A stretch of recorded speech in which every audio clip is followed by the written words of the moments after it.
आहात. तुमच्यापैकी अर्ध्याच्या वर विद्यार्थी रील्स, फेसबुक, इंस्टाग्राम या व्हर्च्युअल विश्वात पण बरेचसे असतील. फक्त म्हणायला इथे फिजिकली बसले असतील, पण तरी पण मी बोलणार आहे, तुम्हाला ते ऐकावं लागणार आहे. ओके. आजच्या कार्यक्रमाचे माननीय अध्यक्ष, सन्माननीय व्यासपीठ आणि राष्ट्रीय ग्राहक पंचायत इंदापूर माहिती अधिकार समिती आणि आपले छत्रपती कला व वाणिज्य महाविद्यालय यांच्या वतीने आजच्या राष्ट्रीय ग्राहक संरक्षण दिनानिमित्त आयोजित कार्यक्रमासाठी मला आमंत्रित केलेलं आहे आणि मी आपल्याशी काही मुद्द्यांवर सुसंवाद साधणार आहे. जरी मी आज इथे अँटी करप्शन ब्युरो मार्फत आपल्या समोर हजर असली तरी अँटी करप्शन म्हणजे करप्शन बद्दल तर मी बोलणारच आहे, परंतु तत्पूर्वी मी एक पोलीस डिपार्टमेंटची एक सदस्य आहे आणि त्यामुळे एक कायदा व सुव्यवस्थे संबंधाने किंवा तुमच्या मुलांमध्ये किंवा मुलामुलींसाठी संरक्षणाच्या दृष्टीने सुद्धा काही शब्द मी तुमच्यासमोर व्यक्त करणार आहे. सर्वप्रथम आज ज्या अवस्थेत किंवा ज्या वयामध्ये तुम्ही आज इथे आहात, हे वय तुमच्या आयुष्यातला फार मोठा टर्निंग पॉइंट आहे. तुमच्या आयुष्याला एक वेगळं वळण देणारं हे तुमचं वय आहे. परंतु हे वय जे आहे, या वयामध्ये नको त्या गोष्टीकडे आपण जास्त आकर्षित होतो आणि हा जो तो स्वभाव आहे आणि त्यामुळे जे पाहिजे त्या करण्याच्या दृष्टीने आपलं मन थोडंसं डायव्हर्ट झालेलं असतं. परंतु मुलांनो लक्षात घ्या की स्वतःला घडवायचं की स्वतःला बिघडवायचं हा ठरवणारा हे तुमचा काळ आहे. जर तुम्ही आता व्यवस्थित वळणाला लागले नाही, आता तुम्ही स्वतःला घडवण्याचा जर प्रयत्न केला नाही, तर 4-5 वर्षांनी जेव्हा तुम्ही पुढे गेलेले असाल आणि जेव्हा मागे वळून पाहाल तेव्हा हा गेलेला काळ परत येणार नाही. त्यामुळे ज्या काळाचं जे महत्त्व आहे आणि तुमच्या आयुष्याचं जे आता एम आहे ते लक्षात घेऊन तुम्ही पुढच्या भावी आयुष्यामध्ये वाटचाल केली पाहिजे. आता जेव्हा या पोलीस खात्यामध्ये काम करत असताना अनेक अनुभव आम्ही बघितलेले आहेत, पाहिलेले आहेत. जेव्हा अल्पवयीन मुलं म्हणजे तुमच्याच वयाची कॉलेजमध्ये असणारी मुलं मुली अभ्यास सोडून नको त्या गोष्टीमध्ये इन्व्हॉल्व होतात आणि त्यामुळे कायदा त्यांना नको त्या अवस्थेमध्ये त्यांना एक आरोपीच्या पिंजऱ्यामध्ये उभं राहावं लागतं आणि त्याचे परिणाम कळत नकळत तुमच्या करिअरवर होतात आणि त्यातून मग पूर्ण आयुष्याची वाताहत होते. हे जीवन फार बहुमोल आहे आणि हे फार म्हणजे याने लाभलेलं असतं आणि त्यासाठी आपण आपले पूर्ण जोपर्यंत आपण हे जीवन व्यवस्थित जगणार नाही तोपर्यंत तो जीवन आपण त्याचा आनंद आपण घेऊ शकत नाही.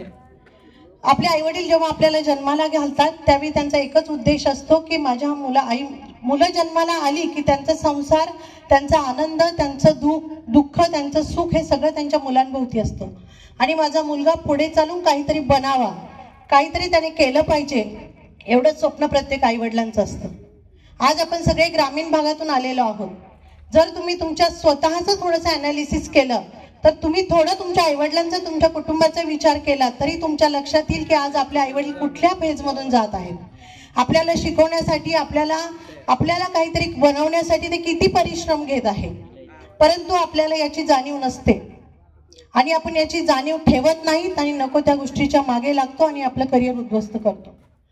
हे दुसरी गोष्ट अशी आहे की जर प्रत्येक आईवडिलांना असं वाटत असेल माझा मुलगा डॉक्टर, इंजिनियर व्हावं, हे अपेक्षित नाहीये, कारण ते शक्य पण नसतं. प्रत्येकाची बौद्धिक क्षमता, शारीरिक क्षमता वेगळी असते, परंतु ॲटलिस्ट प्रत्येक आईवडिलांची ही अपेक्षा असते की माझ्या मुलाने पायावर उभं राहावं. आणि मी पर्टिक्युलरली मुलींना तर हे सांगेल की तुम्ही आयुष्यात हे तुमच्या समोर तुमचं ध्येय असलं पाहिजे की मी माझ्या पायावर उभी राहणार. कारण तुम्हाला जर असं वाटत असेल की पुढे चालून माझे आईवडील एका श्रीमंत घरात माझं लग्न करून देतील आणि मी आरामात राहील, भविष्य आपल्याला माहिती नाही. तुमची श्रीमंती किती दिवस राहील हे तुम्हाला माहिती नाही. फारच दुर्दैवाची गोष्ट बोलायची झाली तर तुम्ही एखाद्या व्यक्तीसोबत विवाह केल्यानंतर तो व्यक्तीचं जीवन आयुष्य किती आहे हे आपल्याला माहिती नसतं. त्यामुळे परावलंबित्व पत्करण्यापेक्षा स्वतःच्या पायावर उभा राहा, स्वावलंबी व्हा आणि मग तुम्हाला जीवनाचा खरा अर्थ कळतो की जेव्हा आपण दुसऱ्यावर अवलंबून नसतो तेव्हा आपण किती आत्मविश्वासाने या जगात वावरतो. ही गोष्ट तुमच्या लक्षात येईल आणि म्हणून मी कळकळीची विनंती आहे की तुम्ही स्वावलंबी बना, स्वतःच्या पायावर उभं राहा. बऱ्याचदा आमच्याकडे पोलीस डिपार्टमेंटमध्ये बऱ्याचशा आम्ही गुन्हे दाखल करतो. त्यामध्ये बरेचसे आता नवीन जो ॲक्ट आलेला आहे पॉक्सो अंतर्गत, अतिशय लहान मुली असतात, कॉलेजला जाणाऱ्या 15-16 वर्षाच्या वगैरे मुली असतात. आणि जे प्रसंग घडतात त्यातून मी असं म्हणणार नाही की काही संमतीने घडत असतील किंवा असंमतीने, कसाही कुठलाही प्रकार असला तरी कायदा त्यामध्ये शिक्षाही ठरलेली आहे, परंतु यातून त्या मुलींचं पूर्ण आयुष्य उद्ध्वस्त होत असतं. त्यामुळे या सगळ्या गोष्टींपासून अलिप्त राहा. आणि सध्या हे तुमचं शिक्षणाचं वय आहे, यातून तुम्ही चांगलं स्वतःचे शिक्षण पूर्ण करा, स्वतःवर चांगले संस्कार घडवून घ्या, चांगले विचार आत्मसात करा आणि तरच तुम्ही चांगले भावी आयुष्याचे सुजाण नागरिक बनू शकाल. फक्त एखादा व्यक्ती सुशिक्षित असला म्हणजे तो सुसंस्कृत असतो, सुजाण असतो असं नाही, तर त्याचे विचार सुद्धा तेवढ्याच सुजाणतेचे असले पाहिजेत, तरच तो व्यक्ती आयुष्यामध्ये चांगला राहू शकतो, चांगलं काहीतरी कर्तृत्व आपलं करू शकतो. आपण ग्रामीण भागातून आलेलो आहोत. डॉक्टर इंजिनियर होणे इतके पैसे किंवा फीस भरणे इतकी आपल्या आईवडिलांची जरी परिस्थिती नसली तरी आजकाल सगळ्यात म्हणजे आपण चांगल्या प्रकारे आपलं आयुष्य आपलं करिअर करू शकतो असे सरकारी खाते आपल्याकडे उपलब्ध आहेत. जर तुम्ही त्यातून वेगवेगळ्या स्पर्धा परीक्षांची तयारी केली, त्यासाठी तुम्हाला कुठल्याही फीसची आवश्यकता लागत नाही, तर तुम्हाला आवश्यकता असते फक्त तुमच्या कष्टाची. तुमचा त्यासाठी व्यासंग असला पाहिजे, एकाग्रता असली पाहिजे आणि त्यासाठी तुमची कष्ट करण्याची इच्छा असली पाहिजे. तर स्पर्धा परीक्षेची जर तयारी करून तुम्ही आपलं करिअर निवडू शकता आणि वेगवेगळ्या माध्यमातून तुम्ही सरकारी नोकऱ्या ग्रहण करून वेगवेगळे ऑफिसर वगैरे होऊ शकता. आता हे एक जनरल मी तुम्हाला सांगितलं, कारण खूप वाईट म्हणजे आम्ही जेव्हा पोलीस डिपार्टमेंटमध्ये काम करतो, स्पेशली आमचं काम हे प्रत्यक्ष पब्लिकशी रिलेटेड असतं आणि किती वेगवेगळ्या प्रकारचे गुन्हे या समाजामध्ये घडतात याचा स्वतः अनुभव. म्हणजे मी सुद्धा जेव्हा पोलीस डिपार्टमेंटमध्ये येण्यापूर्वी जेव्हा मी सर्वसामान्य म्हणून तुमच्यासारखी जेव्हा होते, तेव्हा मी यत्किंचितही हा विचार केला नव्हता की आपल्या आजूबाजूच्या समाजामध्ये एवढ्या विकृती आहेत, एवढं विचित्र सगळं काही काही घडत असतं, एवढा समाजामध्ये वेगवेगळ्या प्रकारच्या वाईट प्रवृत्ती आहेत, हे मला पोलीस डिपार्टमेंटमध्ये येण्यापूर्वी थोडाही या गोष्टींचा गंध नव्हता. परंतु जेव्हा पोलीस डिपार्टमेंटमध्ये आले, मला आता 18 वर्ष माझ्या सर्व्हिसला झाले, त्या 18 वर्षाच्या सर्व्हिसमध्ये मी असं पाहिलेलं आहे की कितीतरी मुलं व्यसनाधीन, कितीतरी मुले या गुन्हेगारीच्या मागे लागलेली आहेत. आत्ताच ते मगाशी एका API साहेबांनी सांगितल्याप्रमाणे तलवारी काठ्या घेऊन तुम्ही जर फिरत असाल तर हे चुकीचं आहे. हे तुम्हाला आत्ता जरी एक फेम वाटत असेल, आत्ता जरी तुम्हाला त्यातून काहीतरी वेगळं वाटत असेल, परंतु याचे परिणाम तुम्हाला काही वर्षांनी तुमच्या अख्ख्या जीवनावर, अख्ख्या कुटुंबावर झालेले नक्कीच दिसायला मिळतील. आणि आपण किती काय म्हटलं तर कोणतीही वाईट गोष्ट ही क्षणिक चांगली असते, तिचे परिणाम फार दूरगामी आणि अत्यंत वाईट असतात आणि ते कोणालाही चुकलेले नाहीत. तुमच्या वाईट वागण्याचे, वाईट कृतीचे परिणाम तुम्हाला इथेच भोगायचे असतात, हे तेवढंच सत्य आहे. आता मी माझ्या विषयाकडे येते आणि सर्वप्रथम मला हे सांगायचं आहे की सरकारी नोकरी मी जी तुम्हाला म्हटली की आजही आपण जर पाहिलं तर आजूबाजूला सरकारी नोकरींमध्ये मॅक्झिमम सर्वसामान्य कुटुंबातून आलेले लोकच आहेत. जे मोठमोठ्या पदावर आज अधिकारी आहेत ते सर्वसामान्य कुटुंबातून आलेले आहेत. परंतु शिक्षणाने खूप मेहनत करून एखाद्या कॉम्पिटिटिव्ह एक्झाम तुम्हाला पास करायची असते, तेव्हा तुम्हाला काय असं नुसतंच गेलं आणि परीक्षा दिली आणि पास झाला तसं होत नाही. त्यासाठी तुम्हाला खूप कष्ट करावे लागतात, दिवस रात्र एक करावा लागतो, खूप मेहनत घ्यावी लागते आणि तेव्हाच तुम्ही त्या स्टेजला पोहोचता.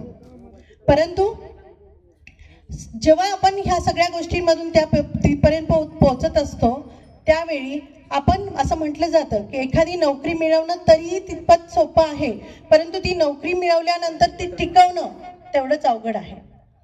तसंच काहीसा प्रकार असा असतो की आपल्या आजूबाजूचं जग आहे, आजूबाजूचं ग्लॅमर, या समाजामध्ये असणारी स्पर्धा. म्हणजे एखाद्याकडे फॉर्च्युनर आहे, इनोवा आहे, तर माझ्याकडे फॉर्च्युनर असली पाहिजे. एखादा 2 BHK मध्ये राहतो तर मी 4 BHK मध्ये राहिलं पाहिजे. एखाद्याकडे जर एखादी स्कूटर असेल तर माझ्याकडे बुलेट असली पाहिजे. अशा प्रकारची जी स्पर्धा आपल्या समाजामध्ये सध्या म्हणजे आहे, चालू आहे, वाढत आहे आणि त्यातून वेगवेगळे जे वेगवेगळ्या व्यसनांचा जो प्रभाव वाढत आहे, ह्या सगळ्या गोष्टींमुळे माणसांमध्ये प्रलोभन वाढत आहे.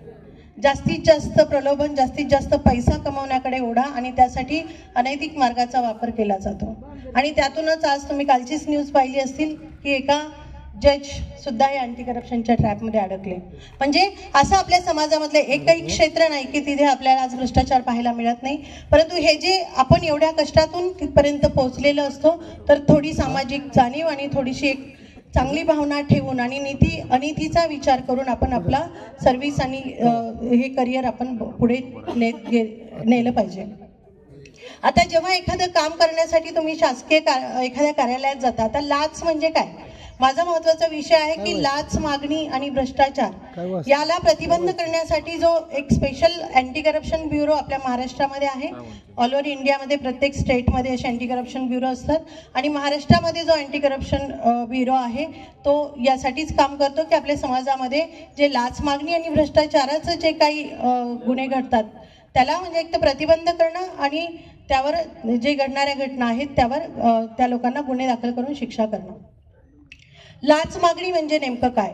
तर जेव्हा आपण एखादं काम करायला जातो, जे शासकीय काम असतं, जो व्यक्ती एखादा लोकसेवक असतो, तो लोकसेवक असणारी व्यक्ती जेव्हा आपण एखादं काम घेऊन त्याच्याकडे जातो आणि आपलं काम करण्यासाठी जे की नियमात बसणारं काम आहे त्यासाठी कोणतीही शासकीय फीस नाहीये. आणि जर शासकीय फीस असेल तर तिथे आपल्याला कंपल्सरी शासनाची पावती दिली जाते की फीस असल्याची. परंतु ज्या कामासाठी कुठलीही शासकीय फीस नाही, कुठल्याही नियमात अशी कुठली पैसे घेण्याची तरतूद नाही किंवा कायद्यामध्ये काही तरतूद नाही आणि असं आपलं काम करून घेण्यासाठी जेव्हा एखादी व्यक्ती आपल्याकडे पैशाची मागणी करते तेव्हा त्याला लाच असं म्हटलं जातं. त्यामुळे जेव्हा कुठेही तुम्ही जाल लाच आणि तुम्हाला जर असं निदर्शनास आलं की लाचेची मागणी होत आहे त्यावेळी तुम्ही अँटी करप्शन ब्युरोकडे तक्रार दिली पाहिजे. त्यानंतर भ्रष्टाचार, प्रत्येक म्हणजे भ्रष्टाचार कशाला म्हणायचं की जेव्हा एखादी व्यक्ती नियमात न बसणारी एखादं काम करते त्याला भ्रष्टाचार असं म्हटलं जातं. म्हणजे जो व्यक्ती एखाद्याचं काम त्याच्याकडे नियमात बसत नाही पण तो कोणी जवळचा आहे, नातेवाईक आहे म्हणून तो काम करतो आणि आपल्या शासकीय पदाचा दुरुपयोग करतो त्याला भ्रष्टाचार म्हटलं जातं. तर अशा प्रकारे जर भ्रष्टाचार, लाच मागणीच्या तक्रारी आपल्या आजूबाजूला घडत असतील तर आपण अँटी करप्शन ब्युरोला, आपल्या नजदीकच्या अँटी करप्शन ब्युरोला संपर्क साधला पाहिजे, तक्रार दिली पाहिजे.